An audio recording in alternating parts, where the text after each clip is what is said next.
So, what I'll do, you guys see the screen, right? Okay, Yes. for those who don't know what he's talking about, in Discord, if you hit the channel that we're in, because I know we have a couple of new people in here, and then it'll say Vero Live, and then you can say Watch Stream. Yeah. So what I tend to do, at the moment I am specialized in fire magic and in sun magic. And fire magic is pretty obvious. Specialize in fire magic and everything in fire gets better. That's the short description. And for sun magic specifically, when you specialize in it, one of the effects is on the intelligence buff, and it gives you the 6 stack rather than the 5 stack, so it gives you more intelligence. And as a mage, I'm always looking for more intelligence, but it also adds a really good extra spell critical chance. And even though at high intelligence and at high skill level you get into a bit of diminishing returns on your crit chance, it's still just really good to have it. And it got a bit more important even after the latest nerf they did on fire. And without going into too much detail, but I always want to make sure that my 6 stack fireball crits as often as it can, because when I stack it into a 6 stack, it will give a really strong initial damage and a really strong damage over time. And I can do that 3 times, so it will last 3 strong damage over times on the target and do a bunch of initial damage. And um, what they did last release is they, for Ring of Fire and for Immolation, they removed the initial crit, so they can't crit anymore. But Fireball still does crit. So what I did to make sure that my DPS did not go all down all too much is just push a bit more damage into my Fireball and a bit more into my specialization to get the crits higher. And basically, long story short, when I do that 6 stack Fireball, I want that thing to crit. So Fire Magic specialization and Sun specialization. And what I then do, depending on the area I run through, is I either go with full cloth armor, which enables me to be just a little bit more DPS heavy and faster than with heavy armor. Or sometimes I choose to still use most of the same armor, but then only pop a heavy chest on. So at the moment, for example, this is my Merker room, which I'm about to show. And sometimes I do, you see here, this is full cloth. This is me in my tuxedo, repatterned mage armor. And if I fight in a different deck, you see just one thing changes, and in this case I just get a heavy armor chest, and that makes me a bit more tanky. DPS goes down a little bit, but I can survive a little bit better, and I use this build for certain areas where I just need to be able to tank more, and yeah, for certain dragons which I try to stun lock because they just have a bigger chance to land way higher damages on me. I choose to have a build which has more tankiness but also higher strength, because the higher my strength is, it all helps better with stunning as well, technical part. But basically, I'm gonna try to be a bit fluid in between heavy and light armor. But for Mirker, and that's the fun thing, I'm focused on being way faster rather than tanky. So I try to be faster than all the dragons, and enabling me to outlast the damage. Going back into that deck, how do I run that deck? I'm doing a few spells, and the first thing I'm doing is Ring of Fire. You all know it. Put Ring of Fire down on the floor. Something walks over it. It turns into burns to fire, and if it can burn, Ring of Fire will do a great amount of damage. Second thing I will do is I will throw down my fireballs. I just explained what that does. And the third thing I do is a Bard song, keeping all the mobs around me really slow. Now, on top of that, I also do Meteor Shower.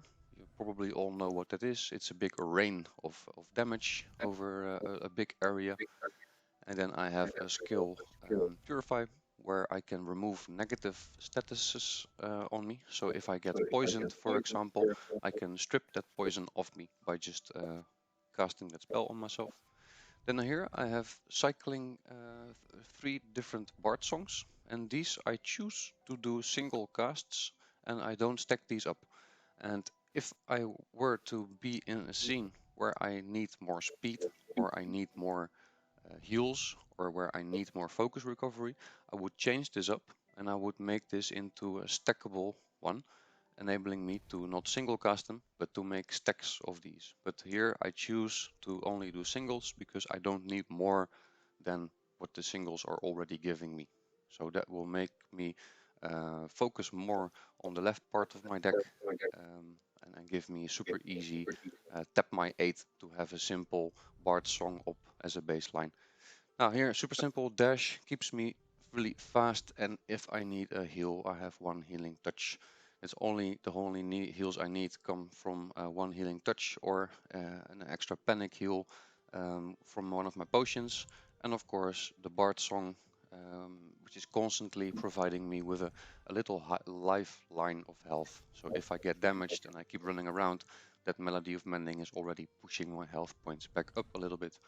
So what you see here is that I'm leaving a lot of other stuff, fire skills, unused.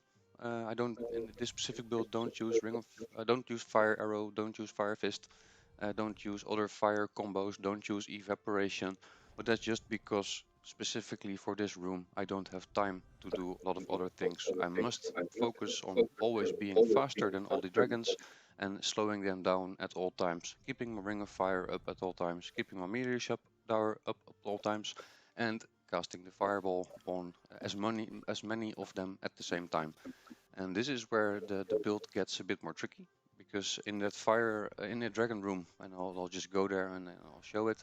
Um, the hardest part is to know where to cast the fireballs, so that they still hit the dragons. Because you, of course, you can keep kiting around, but the fireball, you cast it and it takes a few seconds before it lands on the ground. And if the dragons are already run past it, yeah, and it misses it. So that's a bit of a basketball practice game. It feels like almost. But this is specifically for that dragon room. Now, to buff myself, and this is just something I like to do, speeding the whole stacking process up. The buffing part is this deck, and the left side is almost exactly the same.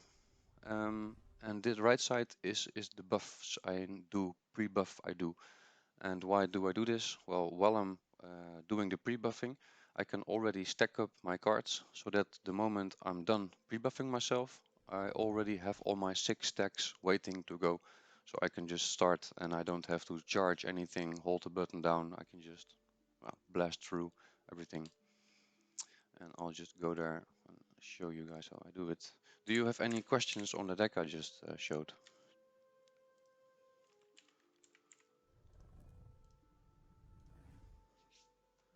Now we all get to watch him die because he's trying to explain things as he does it.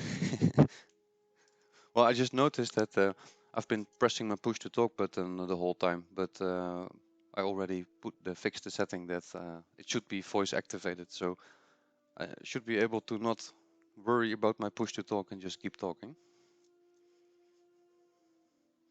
Should help. A little bit. All right, Merker. First thing I always like to do is make sure I have some extra strength for my potion, extra focus for my potion, extra intelligence from a potion, extra speed from a potion as well, and a little bit of extra light from the light spell. A little bit off topic, but they're gonna be changing, and on the forum you can see print screens in the video. They're gonna be changing the green light effect night vision gives. It's gonna be totally uh, fixed, as in it's only a really little greenish glare, and it doesn't look ugly green anymore in next release. Super cool that they finally changed that again. But for now, He wanted to change it because it makes light. the game look ugly. Yeah, unless you totally love green, then it's a different story. He's been saying that for ages because he really does. He's hated He's color- got what- it done. If you're colorblind, what color would it be? I don't know. That's a good question. White? So I'm pre-buffing myself, and in the midst I'm also stacking up the cards, and this is something I just play around a little bit and just personal flavor. I'm really fast in doing that stacking, and it makes it a little bit more fluent for me to incorporate it into my buffing deck as well. And what I do, I have like 6 copies of this deck, where the left part just stays the same or changes a little bit, and the right side changes. You know, I have one with completed shields, one with all physical resist buffs, one with a lot of debuffs, one with you know, blah blah blah blah blah, one with blah blah blah blah blah. So I can really smoothly switch into different decks and basically have more than one deck at my disposal. So you see, my basic attacks have all been charged, except Meteor Shower, doing that one as well. And once they pop up, I'm hitting the Bard songs, and once I put up my dash, I'm fully buffed. And you see a bunch of icons ticking here, and these are all the timers of all the buffs. So, like I said, it's important that I stay fast. So whenever I see that my dash is almost out, I try to make time and recharge my dash. And every time I see a Bard song, I cast it. And that's almost overdoing it a bit, but that makes me sure that I don't forget about the Bard songs. The moment my 8 has something, I cast it. Super easy. And it gets a bit more technical there, but it's also if you have a card and you don't cast it or you don't stack it, it just slugs up the rest of the deck. So I do a new slow skill, and I stack it up. You see that I'm back to a 5 stack, and now I put down my first ring of fire, and I just keep running, and I redo the slow. I just take my time a little bit here, and know that all the mobs are really after me rather than still on each other or basically out of my range. I keep running, I redo my dash. Now I still have my 5 stack of Meteor Shower up. Normally I've already thrown it down, but now I'm talking, trying to survive, taking my time a bit more. I don't want to fail miserably on the meeting, of course. Now, like I said, I try to time these fireballs a bit, and I always try to put it here in the corner, and you'll see that it still hits the dragons. I'm running again, taking my time here. I'm recasting it, give or take at the same position here, and boom, it's hitting the dragons again. And this is something what takes a little bit of time before you get it under the knee. But once it's there, you can just really focus on keeping the fire up, keeping the speeds up, and doing like a 6 stack, 5 stack, 4 stack of that fireball, and keeping that dot on them as well. Now, I just have to pay a bit of attention here.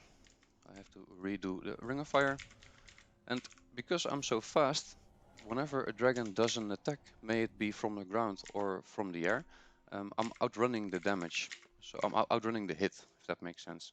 And that's why I don't add a lot of other shenanigans, because I need to focus on a few factors already, and most important ones, I need to be faster.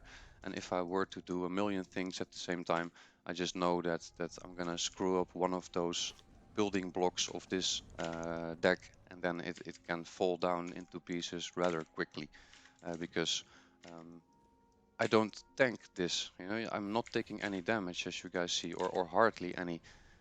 So that's the initial way of doing it. And if I do one mistake and all the mobs are able to hit me, then it can be over with quite quickly, of course, as you can imagine. Well, the fight's almost done. The dragon should go down any second. One more big stack here should do the trick.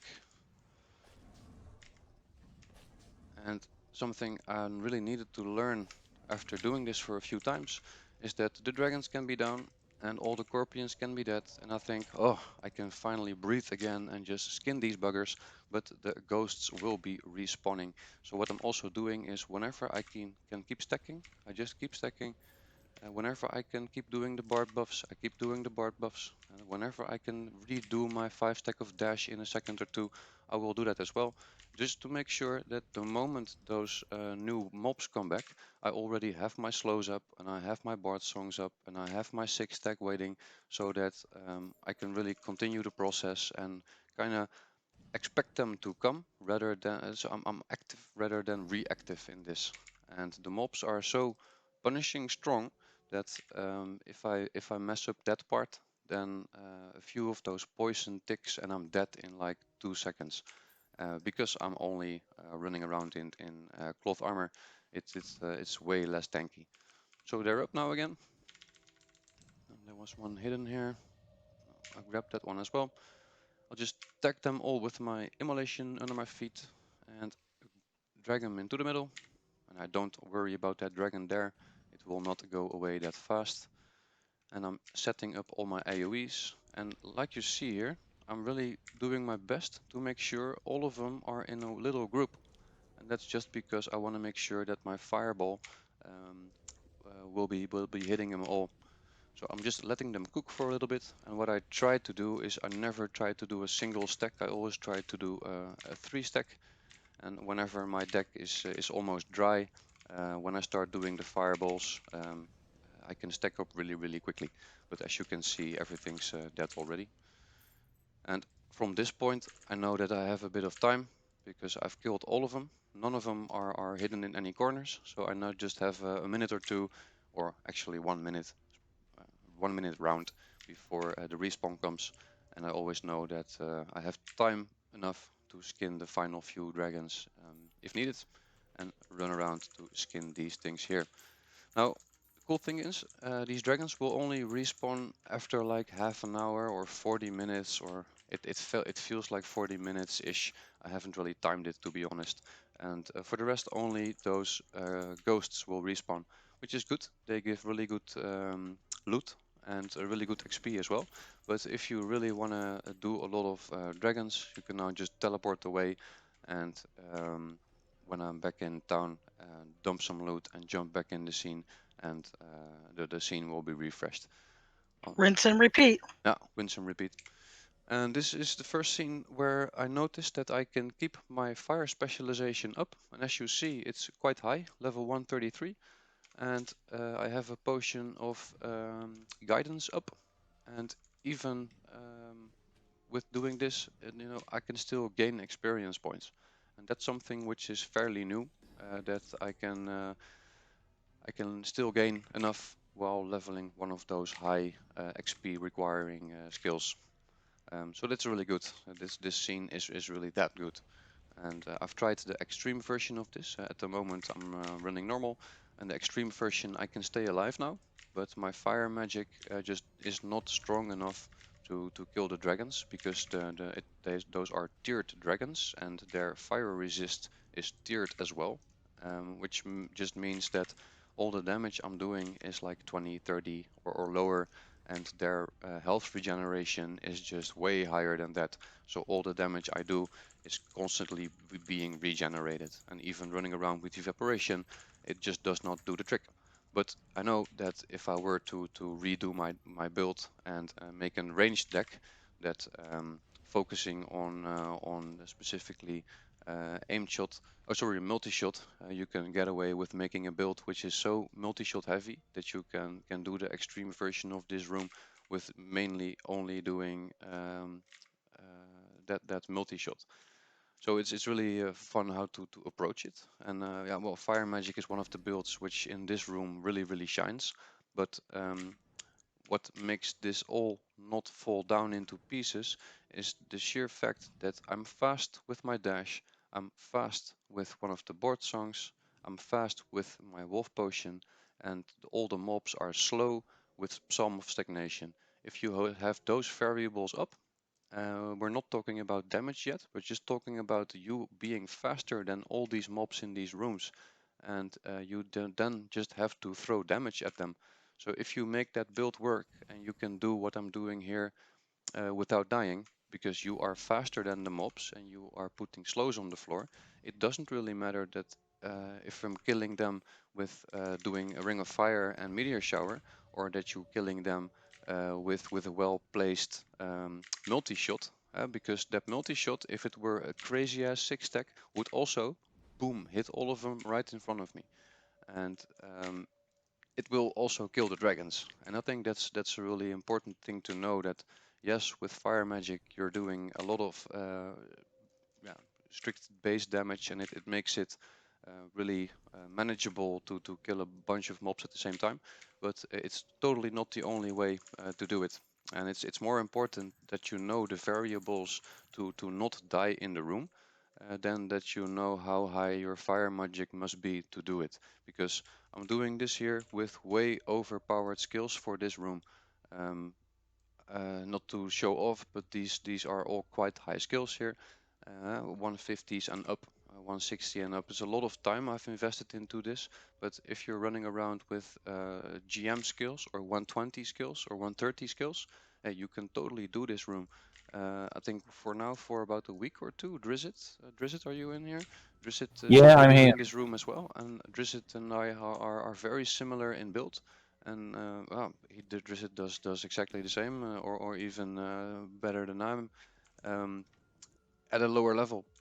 So that's just a really encouraging thing for others, I hope, to see that people are doing it without Pharaoh XP, who are not level, let me show that off, not level 155 with a Warlock chain, so make that 146. But still, you don't need to have those through the roof skills to do it. You do need to have those through the roof skills to do it as fast as a level 155 is doing it. But does it really matter if these things die in 30 seconds, or if it takes 1 minute, or if it takes 5 minutes? I think it matters that you kind of know how you can run around and not die, and incorporate that into different things as well. Because what I'm doing here, and perhaps you've seen that I make a mistake on the left and on the right, but those guys are not really doing any damage to me. And this is very similar to how my playstyle looks in Spindleskog, for example.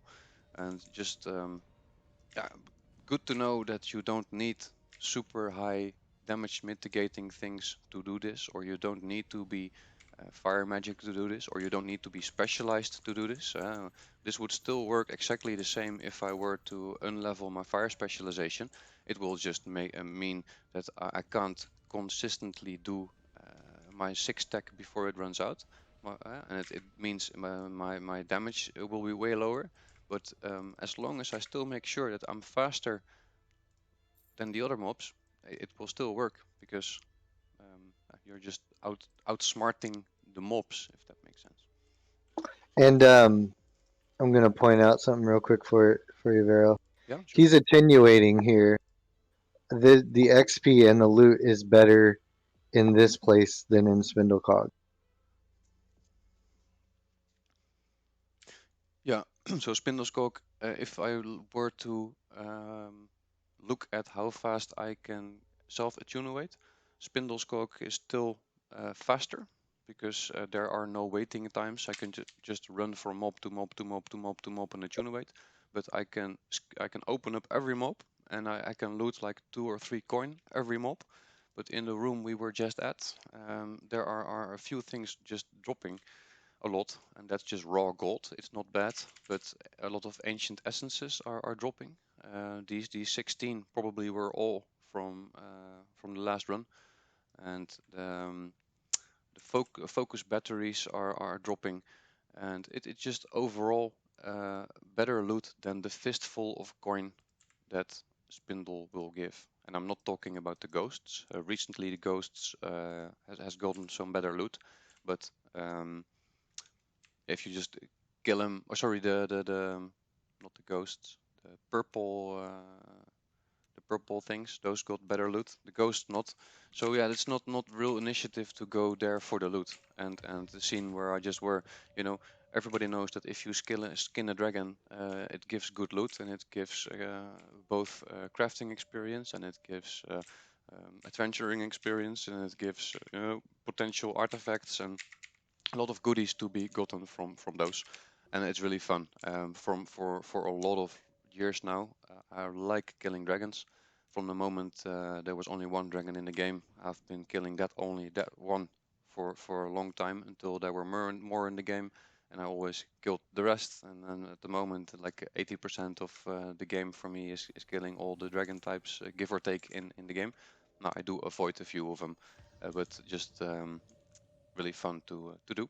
So what I did here is I swapped into a heavy armor thing, and just because the main reason is that there sometimes are ancient dragons in this scene, and an ancient dragon can, when he crits, do like 1100 or 1200 damage to me. And when I'm in my light armor build, I hardly have that. When I'm in my heavy armor build, I'll have that plus a little bit breathing room. So I just know that if I'm full health, uh, none of the dragon hits will ever one-shot me, and that's just a good thing to know. Sounds quite logic as well.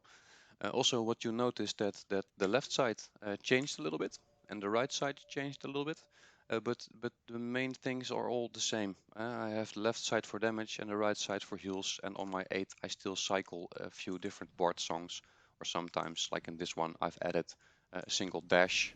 Why not a charged dash? Well, I didn't have any room on my deck anymore, and my charged dash in a different deck, quick swapping, just takes too much time, and I kill a dragon normally faster than my dash needs to run out. And also, one of the most important things I added here is my combination of DAOs together with, hoping that it will pop up soon, juxtapose. And together it creates a combination called evaporation, and it will greatly lower the resist of an enemy. In this case, minus 54.3 fire resist. Well, just make sure that all my fire damage is as high as it can be.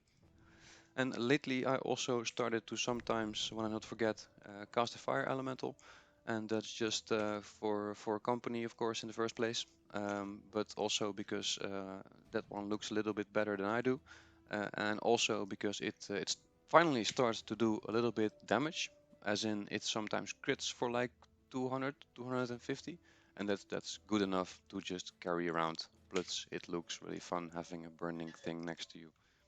If you need company, bro, you can always take me. I don't mind the 12 million XP. Right. Same here. Of course, I know the that whole was a room joke. sitting here going, "Do we want to be with you?" You guys are always running with me, luckily. You guys know it's all a joke. So, what I sometimes need to do here, and in this case, this fight I don't, but sometimes it's two ancients. When it's two ancients, I must be really careful what I do, because that's two dragons having the almost option to both kill me with the shot if I'm not paying attention. So just make sure that I have to, when I start to fight, make sure that am I fighting two regular dragons, or am I fighting an ancient or two ancients or whatever. And if needed, I split them up. But to be honest, whenever I'm on my fire build, that splitting up is less of an issue, because the stuff just tends to die quite quickly. And I've done it so many times, this dance, that I can just probably do this with one nose up in my finger. One finger up in my nose even. When it's Now two that I think ancients, you should stream. when it's two ancients, and if you do want to split them up, and it's funny. Yesterday I was like, "Oh, Seamus, let me show you how I do it," and it was a horrible failure, because just sometimes two of them spawn at like almost the same coordinate, and then it's really tricky to do it. But when there's enough room between the dragons, and it's really like 85% of the times they spawn, there is like one in the beginning, like give or take, there's here, and then a few meters away, like here is number two. When that's the case, you can just look at the first one quite angry, and it will come to you, and the second one will just not come. And that's the easy way to split them up, of course. And if that doesn't work, well, you can always just fuck around, and you'll notice that one of them will eventually leash And if that doesn't work, you can always just run away and try to reset the fight until just one of them comes. And I think sometimes it's a bit of a hassle, but this scene is overall so good for dragons that once you get to the point where you're struggling with two ancients, it's a good point to reach, because once you consistently can split them up or consistently know how to kill two in the same time or whatever, it will be a good practice. And at the end, the harder it is to do, um, the more you will learn out of the fight. But this case, I choose to do that heavy armor. Now, the last example here, two regular dragons. What wasn't the perfect example why I wanted that chest, because like I said, that ancient dragon can just do so much damage that, well, if I make a little mistake and it does land a hit on me, I want to be able to take a hit at least. Another reason this is a good scene, there is a destroyer. Sometimes it's already here. Is it here? Nope, it's not here. Destroyers are good to kill as well. Or tame. Or tame. They give good loot. Okay, we have one of them there. Beryl, if 2 or 3 of us team up to kill a dragon, who will get the count as far as the metrics? Final blow. Thank you. So I see here that we have a big fat scorpion. Well, not the one here at my feet, but there's a destroyer right there. And this is one I wanted to show, because this involves me doing one specific thing called stun locking. And stun locking is you can stun a mob, and a stun means that they are standing still, they can't do anything for a few seconds. And stun locking means that you're consistently keeping that mob from being able to do anything.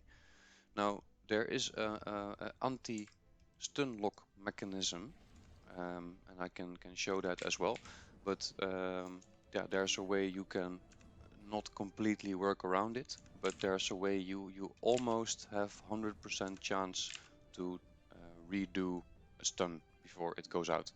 And that doesn't mean that it's 100% effective stun locking, because sometimes I just don't look at the timer, and I just only act on when the mob starts to run again, and then by definition it's already no longer stun locking, of course. But the sheer fact that whenever we want, we can keep whatever mob in this game standing still on its feet for a very, very long time, and the moment he starts to move again, we can do that trick again.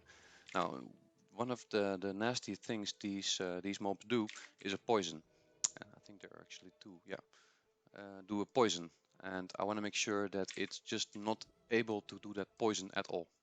So what I want to do here is I misclick the ring of fire, and it gives me time to land a 6 stack of fireball, and I shoot a big stack of fire arrow, and it already gives me some initial damage on it. So I let that bugger come to me, and I charge up on my knockdown, and I'm hitting him with my knockdown.